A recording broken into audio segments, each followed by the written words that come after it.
By now, we've all heard the phrase, there's an app for that. And truly, apps have become useful ways to gather information, entertain, and streamline our tech experience. Please join me, Barbara Smith, on Thursday, October 8th at 10 a.m. for a sampler of fun apps. In this class, we'll look at some of the more popular free apps, including voice recording, video streaming, finding your lost device, and some that are especially useful during the stay-at-home time. If you're new to the app experience, I'll offer tips about downloading, updating, and keeping your phone or tablet running efficiently. Hope to see you on Thursday. Yeah, my name's Aniko Makranczy, and I'll be teaching class 657 next week. We'll be talking about two women artists. The first one is Yayoi Kusama. She's a Japanese artist who began her career working mostly in a minimalist manner, using pattern and repetition to create her paintings and sculptures. She came to the United States in the late 1950s and very quickly found herself in the middle of the avant-garde art movement in New York. The other artist we'll be speaking about is Louise Nevelson.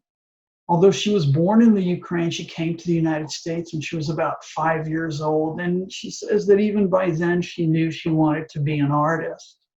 What she's known for is mostly her monochromatic wooden wall pieces and her outdoor sculptures. So she was one of the first people to create environmental sculptures. Most of these are made of wood that's built from furniture, ornaments, or scraps that she found on the streets of the city. And in a way, you could say that Nevelson gave new life to discarded pieces of other people's lives. So we'll discuss how her trip to Mexico, her family background, and the gentrification of New York impacted her work. I hope you can join us. Hello, I'm Lola, Sparrowhawk, and I'd like to invite you to my next Oasis Zoom presentation, The Search for Atlantis. Is the story of Atlantis a myth about a magical island that sunk beneath the Atlantic Ocean during an earthquake? Or does Atlantis represent a true civilization X, a society that existed, a technologically advanced society that existed during the last ice age? Come to my lecture and we'll explore this together. Thank you. Hello, my name is Oliva Espín, and I am teaching a class on Joan of Arc and contradictions of female heroism on October 5th at 10. Joan of Arc is one of the most paradoxical historical figures, and she's a symbol of female heroism. Artists have depicted her in paintings, in films, in sculptures. There are more than 1,000 books written about her. So she challenged traditions and stereotypes and changed the course of French history. But their contradictory ideas about her. Was she a hero, a saint, a witch, a martyr, a patriot, a mentally ill person, a visionary, whatever? Contradictory ideas about her illustrate the fact that to this day, most people have trouble with placing and accepting women in positions of leadership.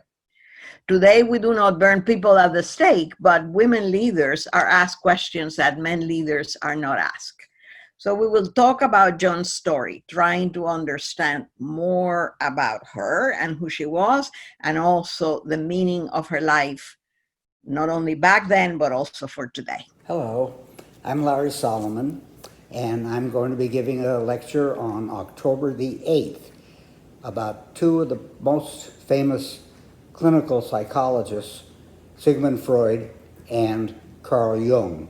They were indeed colleagues of one another for a while until they had a falling out over some of their fundamental differences.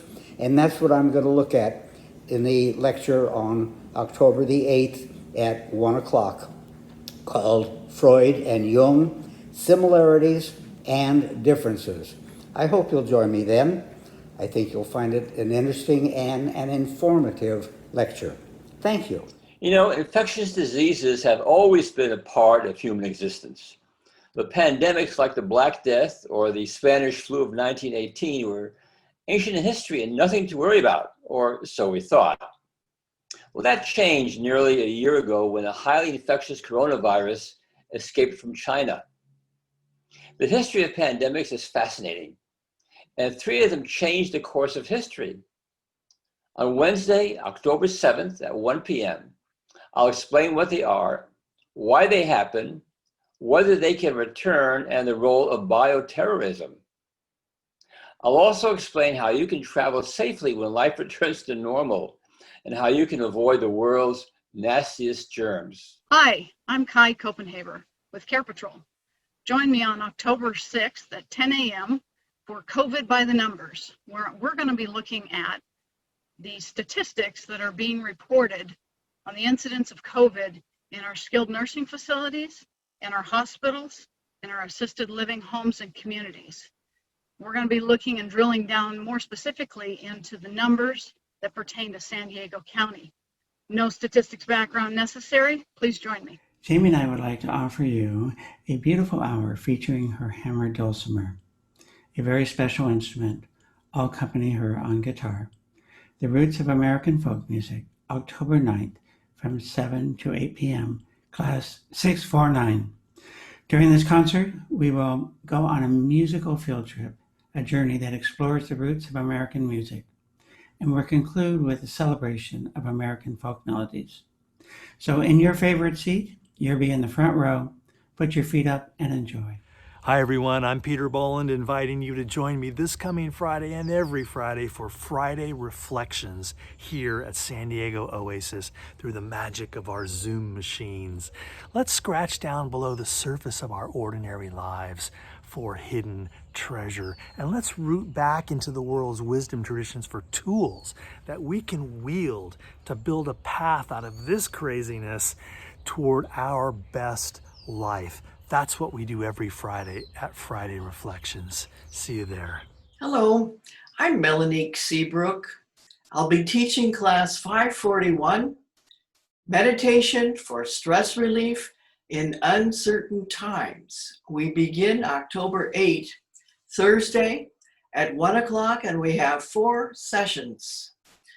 And I think that during these times that we're living, there is nobody that is unaffected by stress. So if you would like to learn techniques to use at your home every day that are practical methods of releasing stress through meditation, please join us.